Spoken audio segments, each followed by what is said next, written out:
Indonesia. Menurut Indeks Persepsi Korupsi yang diterbitkan setiap tahun oleh Transparency International, pada tahun 2021, di antara negara-negara G20 menjadi negara terkorup di urutan ketiga. Hal ini menjadi satu dari banyak faktor yang menyebabkan pentingnya akuntabilitas bagi pemerintahan.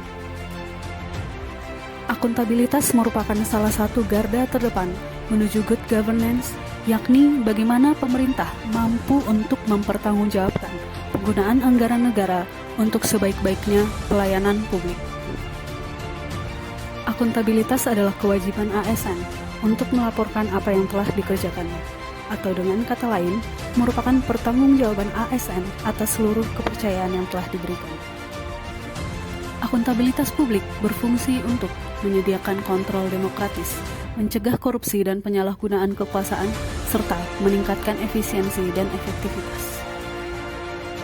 Untuk mencapai ketiga fungsi tersebut, maka ASN harus mampu menerapkan panduan perilaku, yakni melaksanakan tugas dengan jujur, bertanggung jawab, cermat, disiplin, dan berintegritas tinggi, menggunakan kekayaan dan barang milik negara secara bertanggung jawab, efektif, dan efisien, serta menggunakan kewenangan dan jabatannya dengan berintegritas tinggi. Lalu bagaimana menciptakan lingkungan kerja yang akuntabel?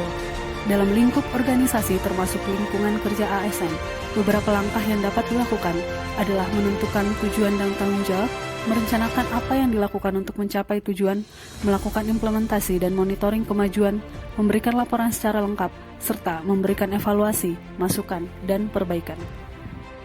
Penguatan kualitas sumber daya manusia menjadi salah satu fokus pemerintah yang tertuang dalam prioritas pembangunan nasional jangka menengah tahun 2020-2024. Berfokus kepada penguatan kualitas SDM untuk sektor keaparaturan, pembangunan diarahkan untuk mewujudkan birokrasi berkelas dunia.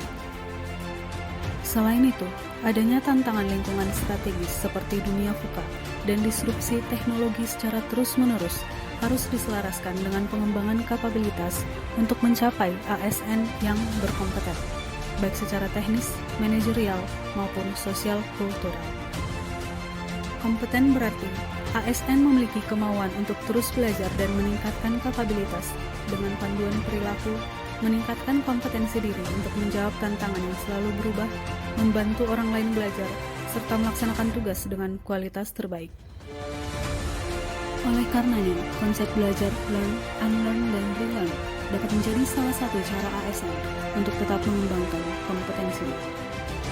Merujuk kepada prinsip pembelajaran tersebut, maka untuk menjadi seorang ASN pembelajar dapat dilakukan dengan cara aktif belajar sesuai kebutuhannya, belajar sambil mengimplementasikan, saling berbagi perspektif pengetahuan dan mendukung kolaborasi, melakukan penyelidikan dan pemecahan masalah, mencari tahu dari pakar ataupun ahli, serta sering mengikuti pelatihan.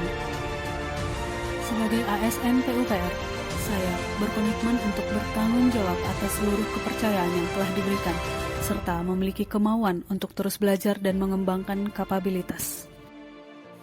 Demikian video pemahaman, refleksi diri, dan unjuk tekad saya untuk nilai berakhlak, akuntabel, dan kompeten. Terima kasih.